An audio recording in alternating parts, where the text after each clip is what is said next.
माझ्यावर कुणाचाही दबाव नव्हता असं सतीश सालियान यांनी म्हटलंय। दिशाचे वडील आहेत सतीश सालियान यांची ही माहिती। सतीश सालियान यांच्यावर दबाव असल्याचं ॲडव्होकेट ओझा यांचं वक्तव्य।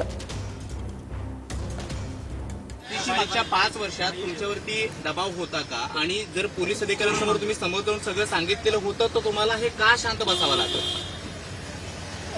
मला एवढं सगळं आयडिया नव्हती, एवढं केलं नंतर कळलं मला सगळं। पण हे सगळे पुरावे तुम्हाला आधीपासून माहिती होते?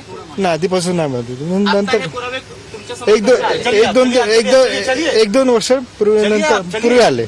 एसआयटी समोर जेव्हा तुम्ही गेला होता तेव्हा हे सगळं तुम्ही सांगितलं होतं? हो, तुम्हाला काय कारवाई करायचं आहे तर करून टाका। नाही। तर दिशा सालियानचे वडील सतीश सालियान होते आणि ते जेव्हा त्यांना प्रश्न विचारला जातोय की तुमच्यावरती कोणाचा दबाव होता का, तेव्हा उघडपणे ते सांगतात की माझ्यावरती कुठल्याही पक्षाचा दबाव नव्हता। ना आदित्य ठाकरे ना उद्धव ठाकरे यांच्यापैकी कुणीही माझ्यावरती दडपण टाकलेलं होतं। त्यामुळे वकिलांच्या माध्यमातून होत असलेले आरोप आणि त्यांच्या पिटिशनमध्ये जे काही आरोप आहेत त्यामध्ये प्रचंड मोठी तफावत सुद्धा पाहायला मिळते आहे। दिशा सालियानचे वडील सतीश सालियान हे उघडपणे कुठलेही आरोप मान्य करायला तयार नाहीये की त्यांच्यावरती कुणाचा दबाव होता, कुणाच्या राजकारणाचा दबाव होता।